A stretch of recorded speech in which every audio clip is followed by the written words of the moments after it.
I am James. I'm the director of, I'm getting used to my title. I'm director of web engineering here at Genesis. I just started, and basically I'm building up a whole new team from the ground up to take over the existing legacy website and port it over to a new architecture. You want to jump right there? You want me to give you a little background on the stack so you can I can see your look of shock and amazement. No, yeah, go ahead, go ahead. I was looking at your kids. Look like play soccer. Mine play soccer too. So. Oh, actually, no, I don't think so. Oh, no. Never mind then. Go ahead. Yeah, one plays baseball, the other one's in wrestling. So he just wearing Adidas track stuff. So. Oh, I see. That's what it was. All right, so let's see. Our stack was the stack of the website was originally built, I believe, I'm not 100%, but around 15 years ago on WordPress. And as far as anyone knows, it's the same code base. Basically, all that's been happening is they keep it updated. They add features, they add plugins, they build new plugins. So as the site evolves and the asks evolve, they build new features or tack on new plugins to support those, or have been taking on plugins to support those features. So we have lots of plugins. I mean, not a ton, but way more than I'm comfortable with, including things like ACF and Bakery. So that gives the editors an obscene amount of control to basically, change the design of the pages that they build and or edit, which I hate a lot. We have 800 plus users in the CMS, and we have just under 300 roles, like admin, editor. Yeah, there's 300 of those almost. That's crazy. Yeah, that's a hot mess. So the goal of my team will be to learn up on the old stuff as fast as possible, to be able to close out tickets, and we have a lot of them, while at the same time building the new stuff. And it's not from scratch, just so you know. We have like the groundwork has been laid. It's just adapting it, modifying it, updating it to suit this current site, and then migrate all the data, which is like the biggest nightmare imaginable. So there might be data migrations involved in the role. There's a whole lot of WordPress development involved, like legacy, archaic WordPress stuff. But then it would transition into like the cream of the crop WordPress stuff, or it's a headless WordPress CMS and a fully decoupled front end based in whatever we decide. So far it's React. That could change to Next.js, Vue, whatever it needs to be. Okay, sounds good. All right, so then tell me a little bit about yourself. Sure. I've been a developer for the past 20 years. I started very young. I started working with Joomla. I don't know if you remember Joomla. Oh, yeah. And then Magento 2, and then finally landed on WordPress. And I really liked it because for all the things that you hate of the current website, like all the stuff that you can do and things like that, all the plugins. But I originally was a backend developer. I was very PHP, Laravel, database, and stuff like that. And little by little, I started working on a marketing agency, so I started doing a bunch of WordPress sites. So in terms of plugins, I pretty much know them all. Advanced Custom Field, Gravity Forms, Yoast, Elementor, Bakery, Divi. Oh, Elementor. Yeah, I've done WordPress from scratch. So, and I've been around for a long time, so I know like the very old WordPress, the new ones. I have a friend with WordPress sites that haven't been updated in like 10 years, and it's just craziness. I've never friend.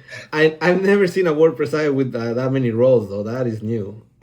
Yep. But I saw like my boss currently has full access to the CMS because the people who used to maintain it gone. So that's why I'm building a new team. So she's clicking around. I go, wait, did that say 800 users? She said, oh yeah, that's a lot of users. I'm like, oh God. Yeah. Wait, 300 roles? Yeah, nightmare. Super crazy. Go ahead. No, that's fine. And for the past couple of years, I've been working. I was working at American Eagle as the senior web WordPress developer. So basically, what I was doing, I was in charge of support. So they have like a ton of websites, probably thousands. So every day there is something, we need to update. This guy got hacked. We need to add more security or remove things and things like that. So I was doing that. I was also mentoring all the junior developers, um, doing all that. And before that, I work on a couple projects for headless CMS using WordPress, using Vue. So I'm very good at Vue, the both versions, the option and the composition version, so 2 and 3. I also did a lot of Angular. I haven't done React that much. I only use React when I had to build like custom blocks for WordPress. I wouldn't consider myself an expert on it, but it's like all the frameworks, you just picked it up. Once Yeah, framework's a framework these days. Yeah, I know TypeScript, so like all that stuff. It's just watching a couple of tutorials, and I'm sure I'll be good. But if you pick Vue, I'll be happier. What else? I consider myself somebody hardworking. I work good under pressure. I actually like it when it's like keeps me alive. Like I really love working on the support part of the other company, because like every day was craziness. So I was like, okay, this keep me awake. And I built a lot of stuff from scratch. I built custom plugins. I have one in the plugin repository that I made like 5 years ago. It was supposed to be my moneymaker, but then it didn't work out. But at least I did it. So yeah, I feel like, not to sound very confident, but I feel like in WordPress there is nothing I haven't seen, or except for the 300 rows. But other than that, like I work with a lot of different setups, and I'm very comfortable just jumping in and fixing stuff. Like that's where I really thrive. So you said Vue and Angular. How are you with like a vanilla JS? I mean, maybe jQuery, but probably not. I think a lot of people actually want to get away from jQuery of all things, which I thought was weird. But I guess it's like the old thing now, and everything's built into Next.js and React and Vue and all those things. So they're trying to escape it. Yeah, I like jQuery, to be honest, but I know Yeah, I know I they like it too. don't. But I consider my expert on it. Like I've done a lot of cool things with jQuery. But yeah, I'm also good with vanilla JavaScript, and recently I finished a course on vanilla JavaScript. So I learned all the new array options, array functions that they have, that are pretty cool. I used to do those with for each and things like that, and like, oh, you can just do that with a function. That's cool. But yeah, in those projects that I did, that I was telling you about Angular, we did a lot of vanilla JavaScript, a lot of functions with array, like finding stuff, creating objects, and things like that. So it was kind of a refresh for me on that, because I knew JavaScript, but back in the day. Now it's like a Yeah, whole new thing. it's come a long way. Yeah, it's way It's like different than it used to be. it's crazy now what you can do with it. So it's cool. Arrow functions, that would blow my mind. I was like, what the heck are arrow functions? Yeah, I saw that. I was used to that from like C# and other things, and I was like, what? Really? Are they trying to be like a real programming language now? What's going It on? looks like it. So yeah, like it was fun to learn all that. And in those projects, I worked with a big team. So there were like a bunch of Indians, a bunch of people from Canada, and so we use Jira for all of the development. We have like 3 project managers, and they were big on us learning to use Copilot and the Cursor and all those AI tools. So I learned a lot about how to use agents to create a design specification file, then implement it, then review it, and things like that. So I'm also comfortable using tools like that.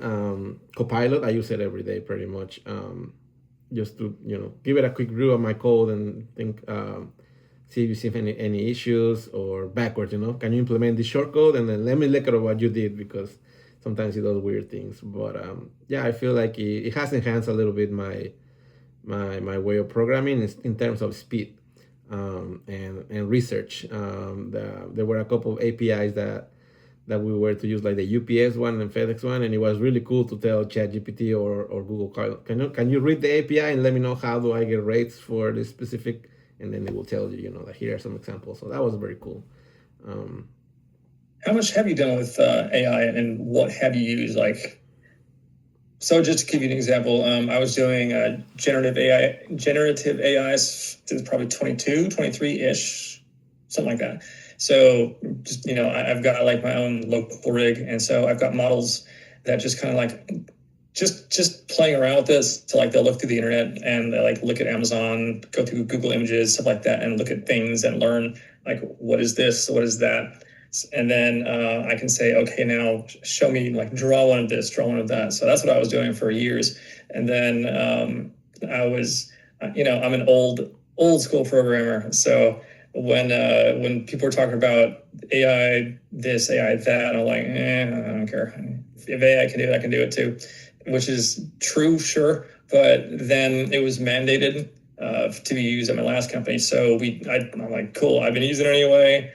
Didn't want to pay for it. Now it's free, so let's go for it. So got up to my eyeballs in Claude, and yeah, man, it's cool. I like it. It's like It's so much cool coolish. stuff in here. I still think in a few years we're gonna have a lot of work fixing all the crap that they're doing right now, because like we're Yeah. programmers, so we can, okay, you're messing it up, do it this way, and then it does it. But a lot of people doesn't. A lot of people just create me a website. I don't care what it does look like, and then they're gonna have Oh God.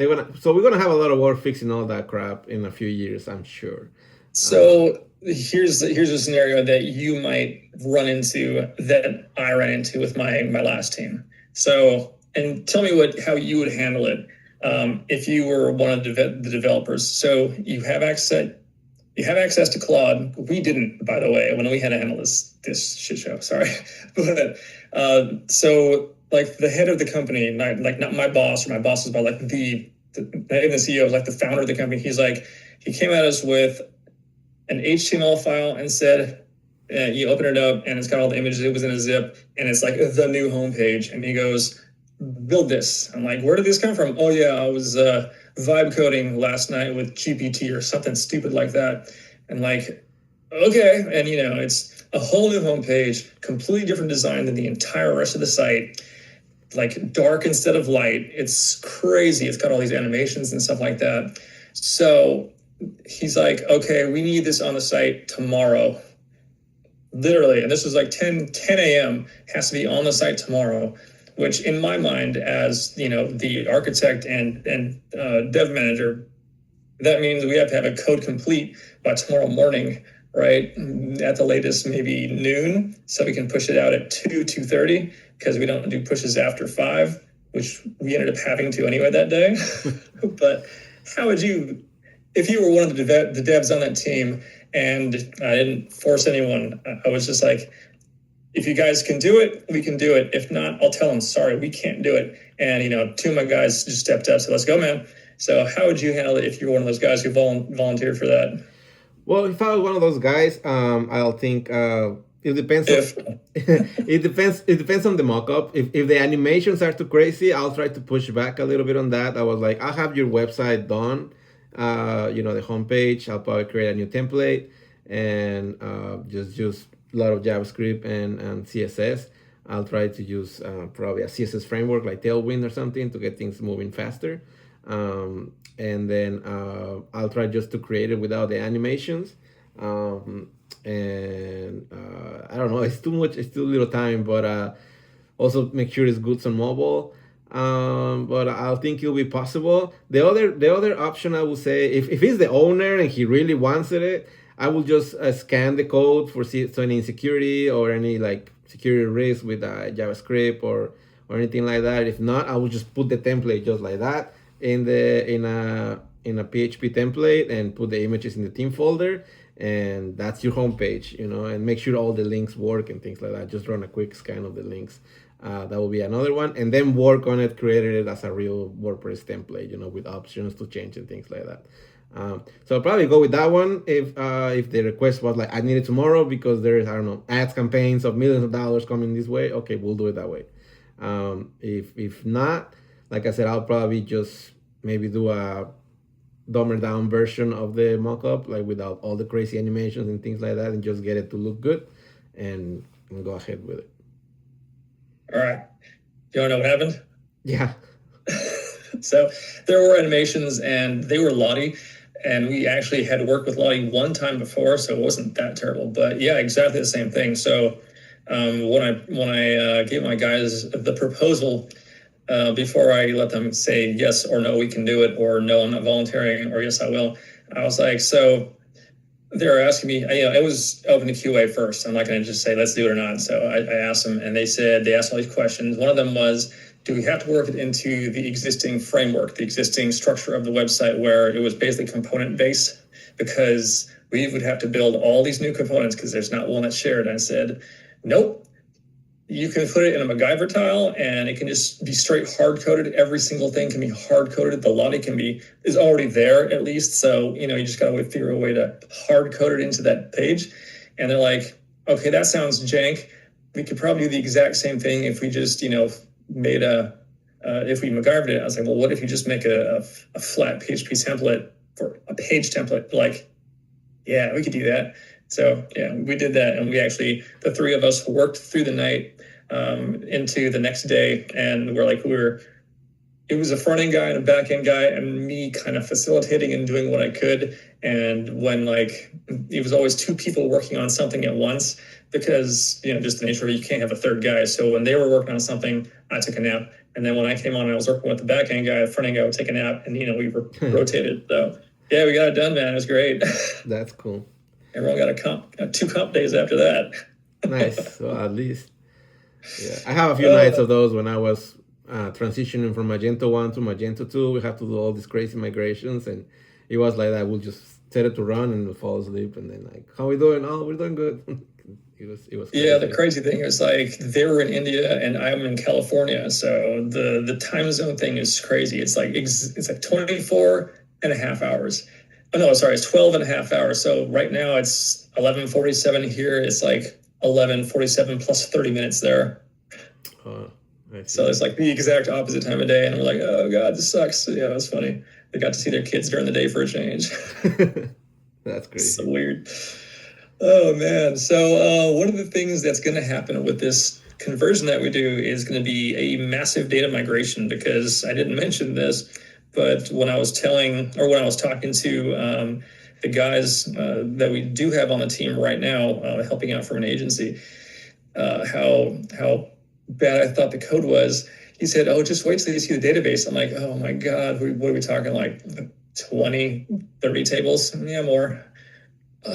Yeah. So there's lots of, I don't know if the numbers were right because it was like days ago, but yeah, there's lots of custom tables. There's tables that came with each plugin, obviously. So, some use WP options, some make their own table, just like ITsec makes like 11 or 12 tables. So the data migration would be interesting because, you have to find out what tables are getting touched by what kind of posts and what post types. So how would you begin to even think about tackling a data migration, taking, say, all this data from, assume it's like 50 tables, and condensing all of these 50 tables worth of data per post into like one row in WP Postman of JSON data. So basically I want to take all the data for the homepage, suck it all from all these tables, stick it in one JSON blob.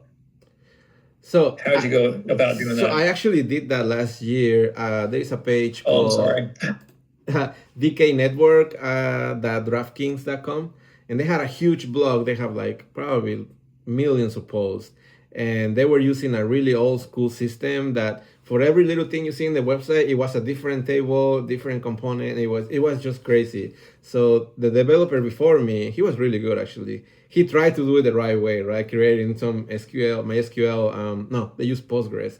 SQL queries to try to grab all the information. It was getting too crazy, and someone were and someone didn't. Oh, you can't do it in a query, man. So, you gotta do it in scripts. Yeah, so it didn't work. Then I tried the script way, and it was like kind of like it was just getting too much. And they had a hard deadline. We only had 2 months to get it done. So what I ended up doing, I kind of cheated, but it worked. It's only weird if it doesn't work, right? So they gave us a sitemap, like an Excel CSV sheet with all the URLs. So what I did, I created a crawler with PHP that will just crawl each post and put the data, organize the data in a CSV file. So the title, the sidebars, the images caption, the images alt text, everything that you need in the page, everything was in a one row of a CSV, and I just let it run. We put it on a server, and that thing run for like 2 weeks, just getting all the information, filling out the CSV. Once we have the CSV, we did like a spot check, like probably tested like 1,000 URLs because they were like a lot. And once we were comfortable, then we just made a function for to read the CSV and create a post and add all the and it worked. And now like the current website, it's a WordPress website, and it had all the old school data, and it worked. So that's how we did it. Dude, that is sneaky. I know I cheated, but love it it. was just getting crazy, and we had like the time, like we have to get it done. So Dude, that's great because I would not even have thought of that. I'm like old school. I've done so many data migrations. I guess if you do it so many times, you just get kind of stuck with the blinders on, and you're like, this is how I do it. And so, yeah, it took me like, God, I think it took me 2 weeks to write the data migration script and get everything hammered out to where it was 100%. And then we just ran it, boom, worked. And like, so, oh God, thank you. that's cool. Crawler, dude, that's outstanding. That's a good idea. Props, seriously. Good job on that one. Thanks. Yeah, it worked. We were happy. So yeah. That had to be a smart crawler. Now I'm wondering, I don't think you could have run it in PHP because that would have rammed out, right? At some point, or it would have timed out too. Or did you guys have some kind of crazy stuff where it was batching, or did it like spool up? There is a library in PHP called Guzzle, and it actually lets you do like kind of like curls, but like asynchronous, and it lets you know if it fails, and then it tries again and things like that. So you can batch it. So I batch it in like 50 URLs because at first it was timing out, but we just batch it like that, and then I also create a little database to keep track of what URL stopped at, and then we'll just keep going and. Yeah, track your progress. That's pretty cool, man. Good job. Yeah, no, it was great. Everybody was very happy, and like what makes me mad is like my boss didn't realize what I just did. He was like, "Okay, good." Like, well, they never understand. That's how bosses are. You know? Yeah, I would have like you take me out to lunch, dude. That's cool. Beer or something. That is fine. Something, anything. God. Oh boy. I'm running out of questions because that one blew me away. So, front-endy stuff. Let's see. We already covered this, React and Vue and stuff and all that stuff. Let me see. Note-wise, you've worked with ACF. You worked with Bakery. Bakery. What did it used to be called? Because that's your new name. I'm hearing, right? It used to be called Beaver something, no? Beaver, really? Beaver Builder, yeah. Oh, okay. Wasn't there like a visual composer builder tool like that? Visual Composer. Yeah, Composer. Right? There you go. God, all these. Yeah. So the users, the editors, they have access to these things. I guess some roles do, some roles don't. So that would be another actually interesting question for you is how would you go about parsing through all these roles and determining A, who's active, and B, what these roles do, and C, if we need them in the new system? So right now I have no idea. I'm sure they did something tricky to make sure these roles work with the WP Bakery. Because as far as I'm concerned, you can't just give access to little pieces. So they must have done some magic in there. So we have to take a look at that. But the way I would do it, if I didn't have to use that stupid bakery, is it's very easy to just give access to their to specific roles, to specific meta boxes and things like that. So that's how I will do it if I was building it from scratch. If I was jumping into this and trying to figure out, like, the first thing would be like how they're managing these roles. Is there a plugin that is doing this? If there is, what is it? I doubt it. That would make my life too easy. Yeah, so we'll have to check how they're handling that, and then go from there. But I don't think I can give you a good answer because I have no idea how they did it. Yeah, seriously, dude. There's no good answer to this one. It's crazy. Well, I am fresh out of questions. Do you have anything you want to ask me?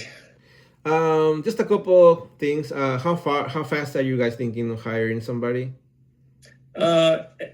So we were hoping to have someone on board by the end of the month. Of course, that would depend on projected start dates by candidates. So it's kind of up in the air, but not 100%. Okay, But cool. yeah, we definitely have to have somebody at least like on the books, yay your name before the end of the month.